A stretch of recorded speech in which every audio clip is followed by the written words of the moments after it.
Hello everyone and welcome to this video. Today I'm aiming to show you quickly the difference with working with built-in agents in GitHub Copilot in comparison of working with custom agents that you can build in GitHub Copilot, and the main difference of how these work with your data, with your applications, and return things back. Though to start, I'm gonna jump to my screen and start with a quick demo and talk to you about what we're gonna be doing. So the first pit stop is the application we're looking at in there. You might have seen a version of this before with the MCP inputs or with the 3D data. This can work in a lot of different variations. For today, this is the simplest form of the application, utilizing the navigation agent, the data exploration agent, and the help agent. These are the built-in agents in the AI components of the JavaScript SDK. They're still in beta, but you might be aware already of this, and let's take them into action. So we're looking at a map from Lebanon showing the latest data in relationship to the response to the war that is going on. We're looking at donations from 2026 and health centers. And I want to start with an Arabic question, actually. So to do so, let me do a small cheating in there and just type it in here. I'll read it through and run it. قم بكتابة ملخص عن المنشآت الصحية في جبل لبنان ومن ثم قم بتصفيتها على الخريطة. Translated, show a summary of health institutes in Mount Lebanon Governorate and then filter it on the map. The agent will find your intent, locate the data, create a summary, get the vector data, and hopefully show it on a map in a moment. This is again not the particular aim. I'll show you what's the aim of what we're gonna do in a day, but to test the workflows and see that things actually work out there. You can see that it is filtering, zoomed into Mount Lebanon, gave me 434 منشأة صحية or health institute within Mount Lebanon Governorate, and there's some information available as the municipality, the name of the institute, the type, the branch, the manager, and some contact information out there. So that is out there and it works. But my aim for today, I'd like to change this map. I'd like to work on something completely different. And I've already built that functionality in. So if I go to my URL, just add / and then I believe mode equal edit. As this is loading, you see I've got a settings icon out there. I'm gonna pick this guy up, and in here there's a lot of different functionalities that I added. The simplest is adding a web map item ID out there. We're gonna get here in a moment. I can go and edit the appearance, the colors, the font, and add a logo if I want to add a logo in there. And I can work with the prompts, the suggested prompts, which I didn't configure for this application, but they're there along with the titles and whatnot. So I'm gonna navigate back to map, and then in the map ID, I'd like to add a different map ID in here, which also I should have somewhere here if you stay with me, copying that through. And this is a web map ID for Utrecht's data in the Netherlands at the moment.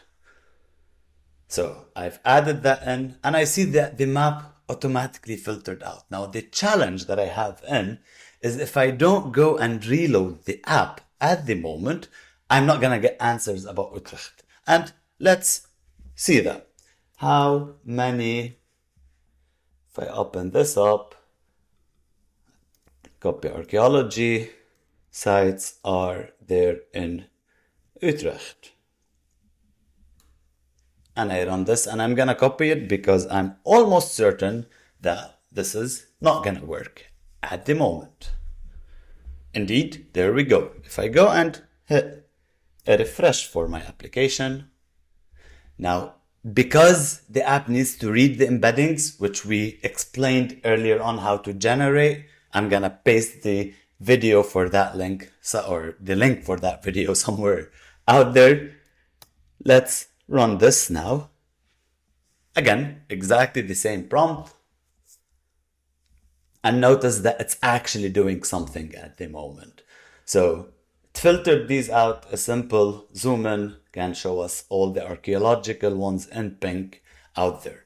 Something that I didn't show is the logic that the agent follow, which you can pick up the agents we talked about, analyzing the input, detecting the intent, figuring out its data exploration, executing that, and then following the different workflow it did to pick up the right field to look into, and then getting the statistics and whatnot out there. So you can follow all of that, including the where clause that was sent to filter the data. Now, the aim again is not to demonstrate the application, which we've already done. The aim is to show you how the next time I go and click save and apply, I don't need to refresh the map. Let's do that together. I'm going to go to GitHub Copilot, and if you see out here, I've got multiple agents. These are the built-in ones. I'm going to start with this, and I'm going to kill it as it's working, or stop it because it's not going to do the right thing as I'm intending for it to do. So that's also another prompt that I have out there, which we're going to use exactly the same twice. When a user loads a new map from settings, they need to refresh the app. Can you take care of that? Then when they click save and apply, the refresh is taken care of. I think I can edit this a little bit. Can you take care of that?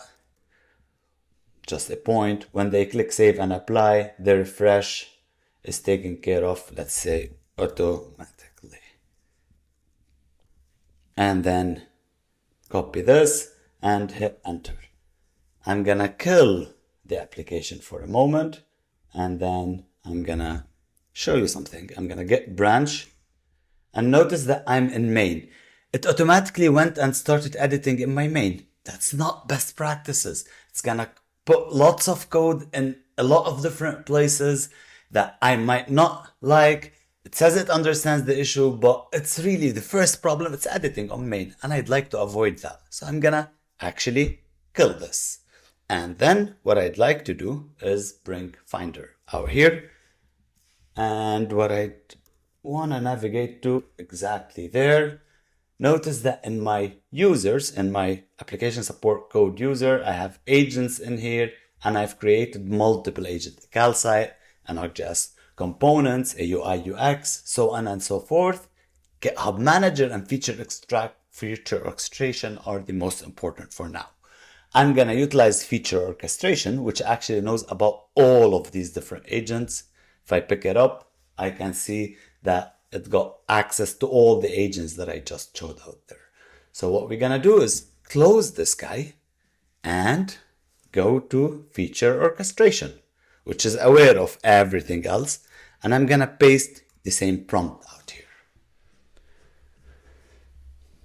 Now look how this is going to be different. It's going to plan how it works. It's going to hopefully branch my GitHub repo into a new branch with its features in and work on that. Let's follow up and see it's going through this workflow.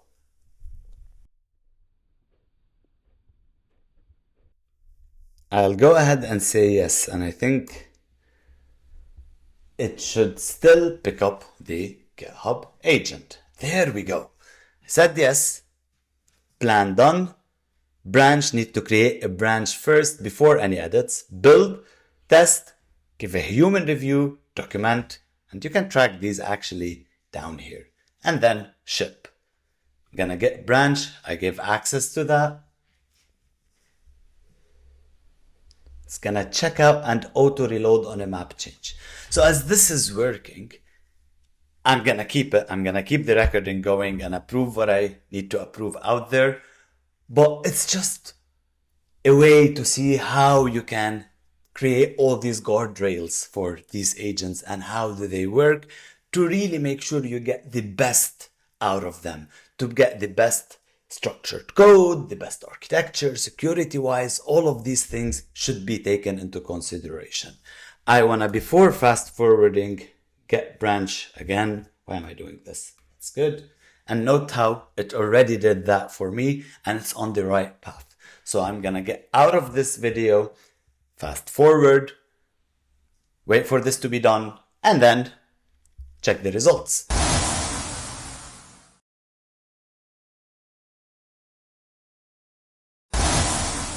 And I'm back. It says that everything looks good. Shall I proceed with documenting and shipping? Well, I've got human review. Let's go and review the application. So gonna kill this node and I'm gonna npm run dev here and check. We're gonna go back to the application, and something that might be helpful just to clear cache out there, I'm gonna close this guy here and then bring an incognito tab, and let's go to localhost 5173. I'm gonna be prompted to sign in. I'm gonna do that.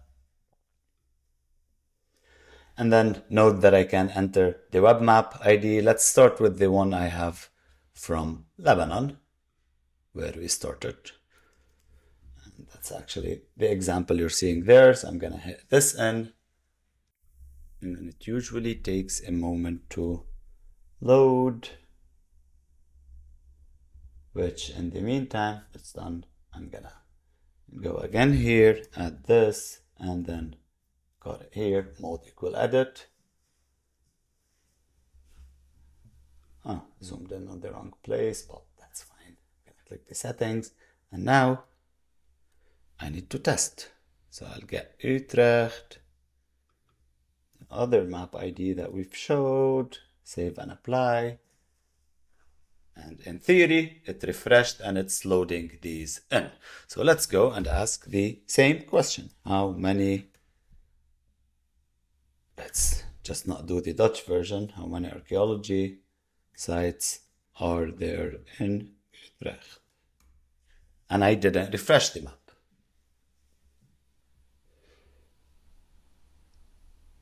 There you go. It's actually working, and we've done a live simple edit that took a couple of minutes for the application with the guardrails. So the most important part in here is actually building these guardrails. Well, this worked, but not that much.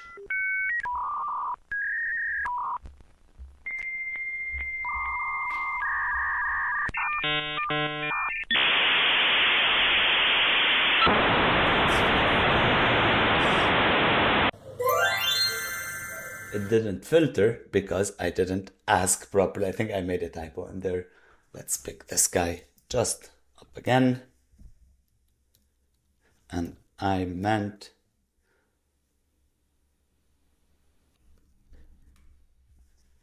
I always also like to show how things can and can't work. And this is a good example where it didn't pick up archaeology, maybe because I have a typo in here.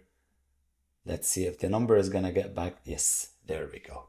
So that's actually what we're looking for. And these are the archaeological sites filtered out there. And most importantly, the key element is we didn't have to do any refresh. So we attained or what we were looking for. Now, a human review is done. I believe that's all good. Proceed. And this is gonna update the README with a small, simple documentation on what we've done, and then ship for a push of the branch, and then creating a PR request where we can merge our edits in GitHub and make sure this is available in main. So as this is going, I think I've showed the core of what I wanna demonstrate today. And as you've seen, again, having those guardrails, having those agents is instrumental for your work.